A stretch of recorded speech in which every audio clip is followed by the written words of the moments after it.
सोचिए एक ऐसे नेता के बारे में जिसका परिवार कभी क्रांति का नायक था, और फिर वक्त ऐसा बदला कि उन्हें देशद्रोही करार दे दिया गया। हाँ। और फिर एक 15 साल का लड़का, राजधानी की चमक दमक से दूर, उसे फेंक दिया जाता है एक धूल भरे पिछड़े गांव में। जहाँ कुछ भी नहीं था। बिल्कुल, ना बिजली, ना स्कूल, ना ढंग का खाना। और सोचिए, वही लड़का आगे चलकर उसी देश का, शायद दुनिया का भी सबसे शक्तिशाली व्यक्ति बन जाता है। ये कहानी नहीं है। नहीं, ये कोई कहानी नहीं, ये शी जिनपिंग की हकीकत है। तो आज हम इसी अविश्वसनीय सफर को समझने की कोशिश करेंगे। कैसे वो यहाँ तक पहुंचे। हाँ, कैसे एक बहिष्कृत किशोर चीन की इतनी जटिल, इतनी उलझी हुई राजनीतिक व्यवस्था के शिखर तक पहुंचा।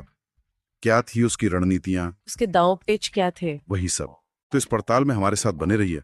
और हाँ, आगे बढ़ने से पहले अगर आप ऐसे विश्लेषण पसंद करते हैं तो जियो हिंद को सब्सक्राइब जरूर कर लें। तो शी जिनपिंग को समझने के लिए पहले हमें उस चीन को समझना होगा जिसमें वो बड़े हुए, मतलब माओ जेडोंग का चीन। माओ का चीन 1968 के आसपास का वक्त है ना? हाँ बिल्कुल।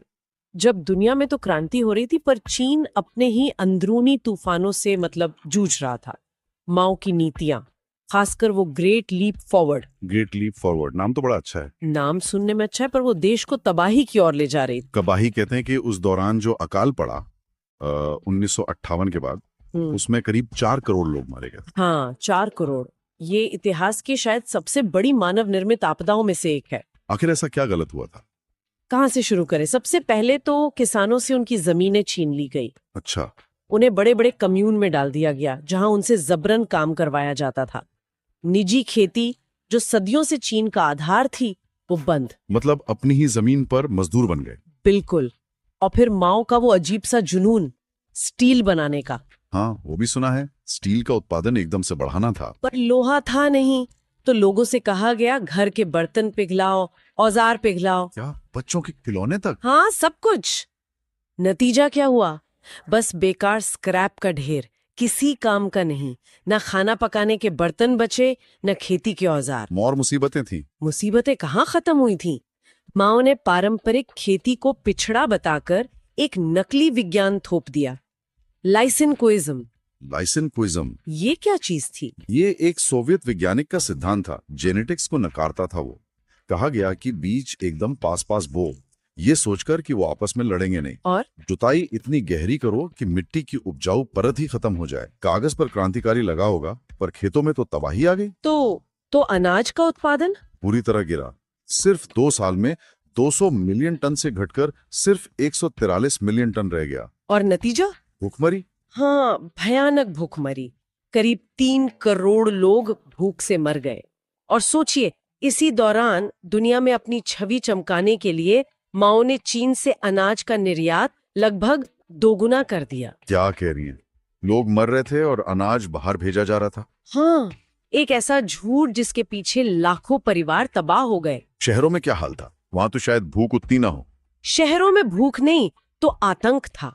सांस्कृतिक क्रांति चल रही थी। हाँ, कल्चरल रिवॉल्यूशन। उसके नाम पर शिक्षकों, लेखकों, पुराने नेताओं, बुद्धिजीवियों को सरेआम बेइज्जत किया जाता, पीटा जाता, जेल में डाला जाता। और वो रेड गार्ड्स बच्चों को रेड गार्ड बनाकर उकसाया गया कि अपने ही माँ बाप, अपने ही टीचरों के खिलाफ हो जाओ। सोचिए समाज में कैसा माहौल होगा। डर, अविश्वास, धोखा। चीन की हजारों साल पुरानी संस्कृति, वो सब जैसे खत्म हो रहा था।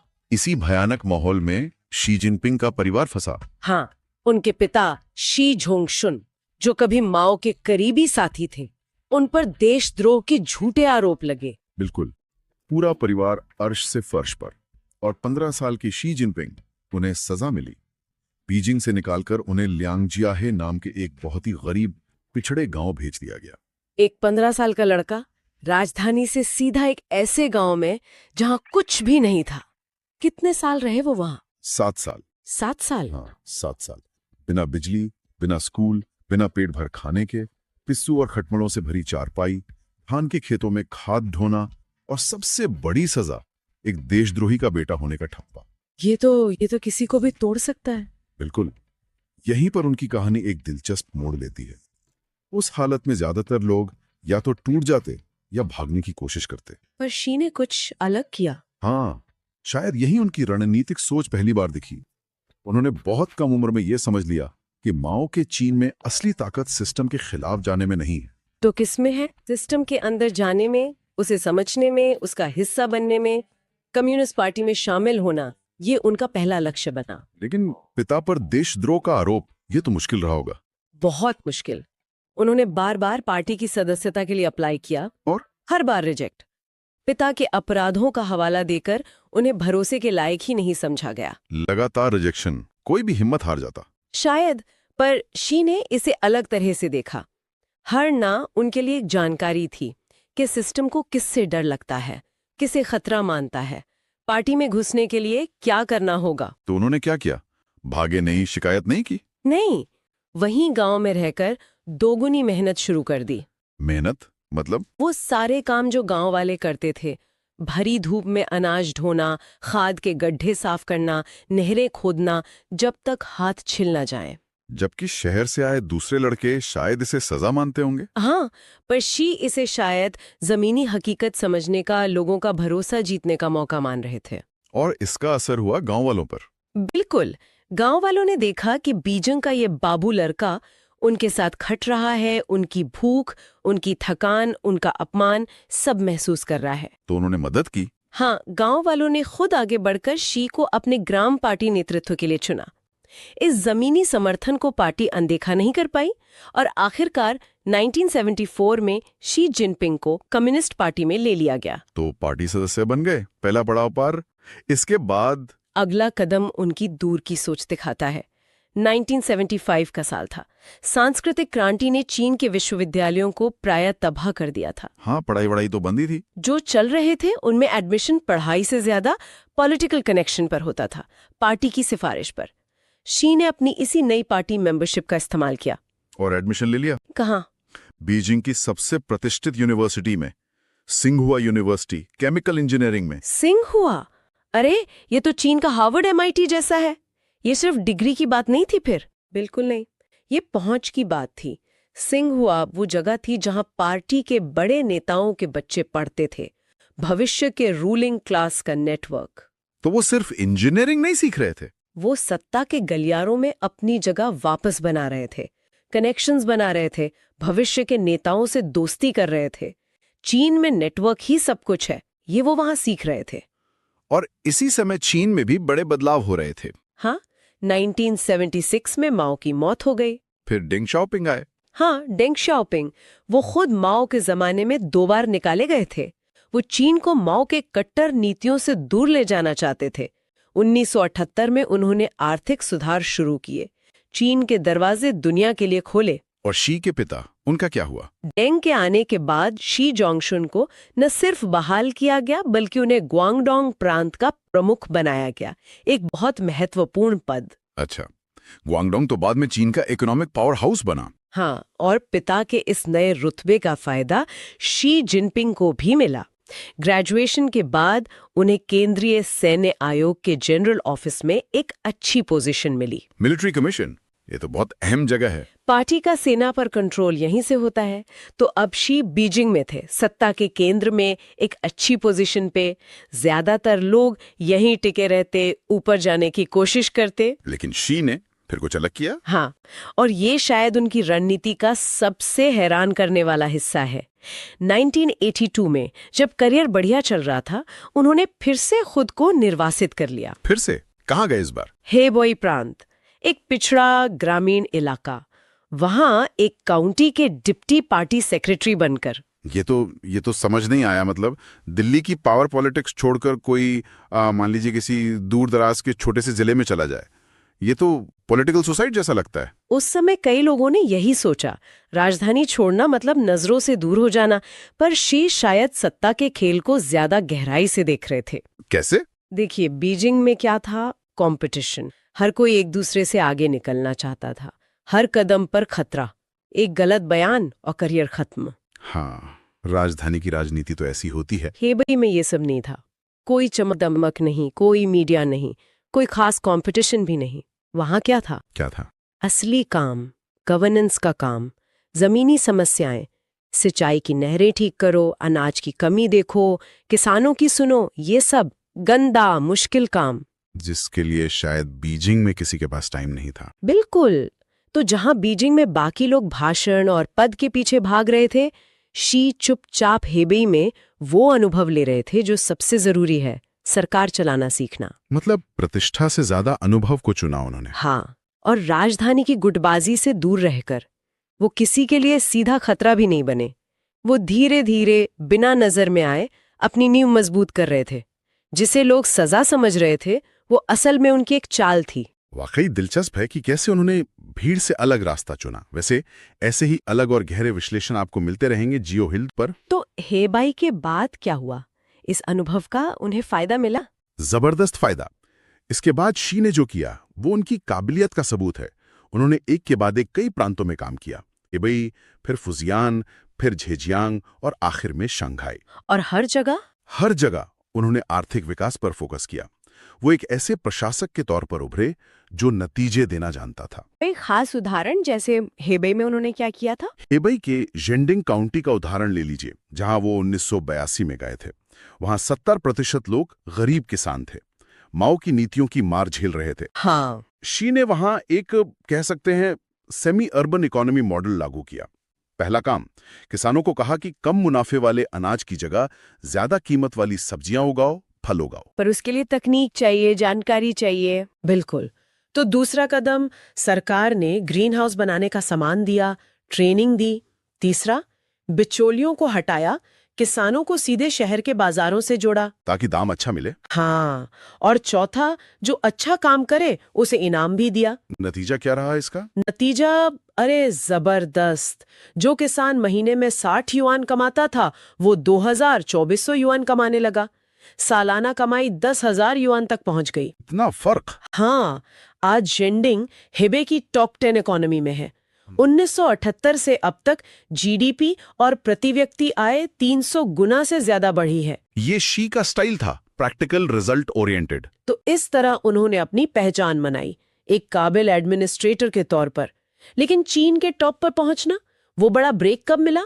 वो बड़ा मौका आया 2006 में, शंघाई में। शंघाई, चीन की फाइनेंशियल कैपिटल। हाँ, वहां के जो कम्युनिस्ट पार्टी सेक्रेटरी थे, चेन लियांग्यू, उन पर भ्रष्टाचार के बहुत संगीन आरोप लगे।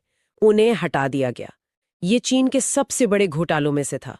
शहर के पेंशन फंड से करीब $400 मिलियन गायब। और ये सब तब हुआ जब 2008 के बीजिंग ओलंपिक आने वाले थे। बिल्कुल सही। ओलंपिक चीन के लिए अपनी छवि चमकाने का बड़ा मौका था। दुनिया को दिखाना था कि देखो हमारा मॉडल कितना सफल है। पर शंघाई के इस घोटाले ने तो पार्टी की बहुत बेइज्जती हुई।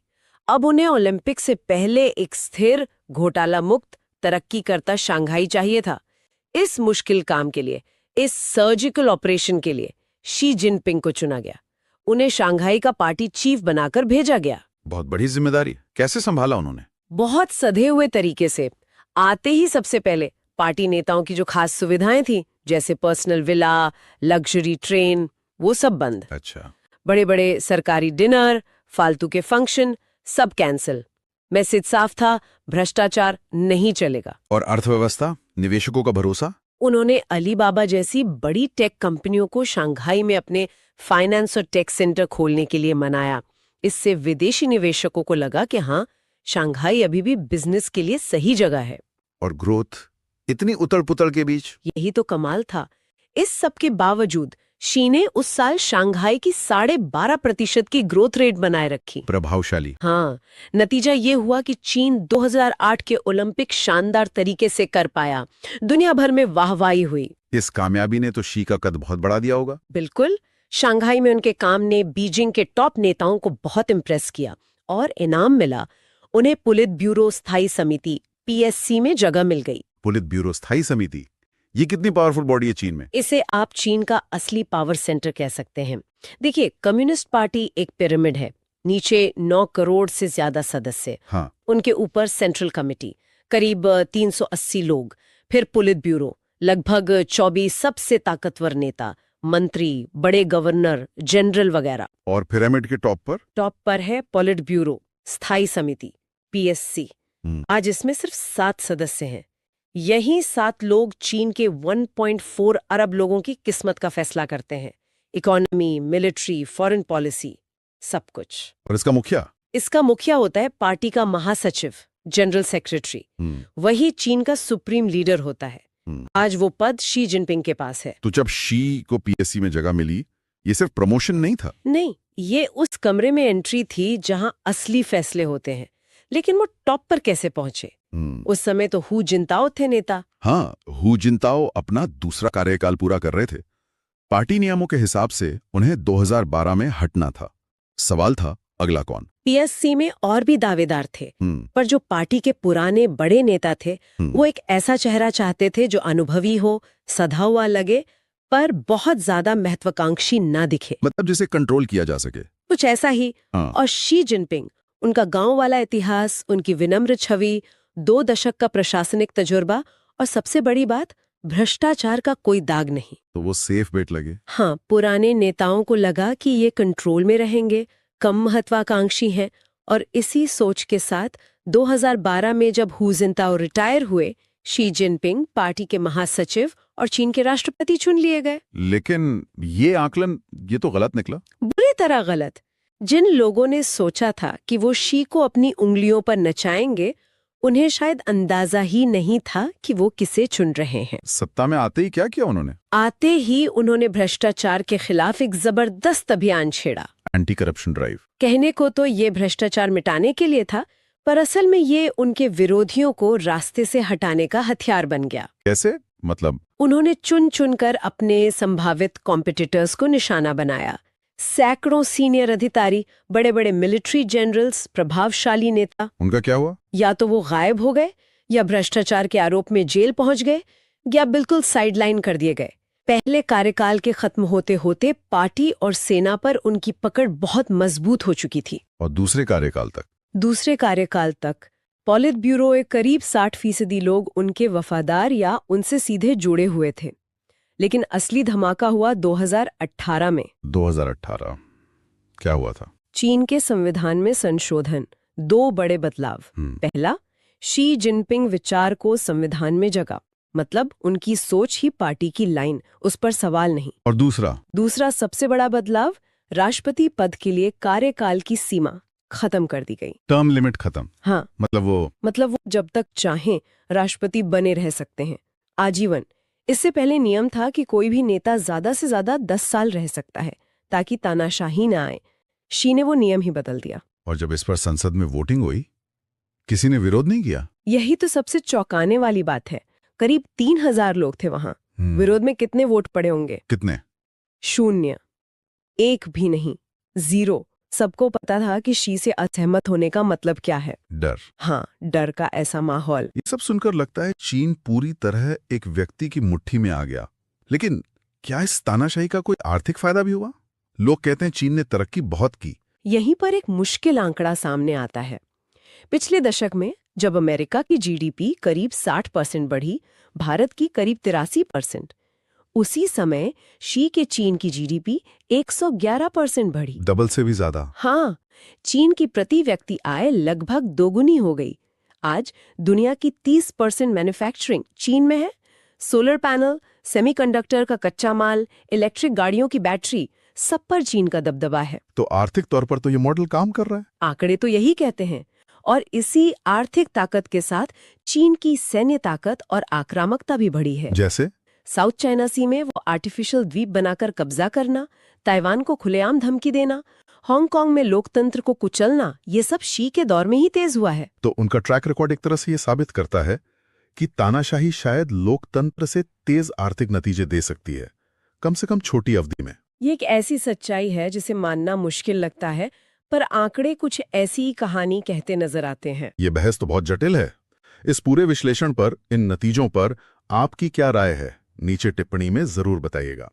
और हाँ, अगर आप वैश्विक राजनीति और शक्ति संतुलन पर ऐसी गहरी चर्चाएं पसंद करते हैं तो जियो हिंद को सब्सक्राइब करना ना भूलें। लेकिन अब यहाँ वो बड़ा सवाल उठता है, क्या डर और नियंत्रण पर टिकी व्यवस्था हमेशा तरक्की कर सकती है?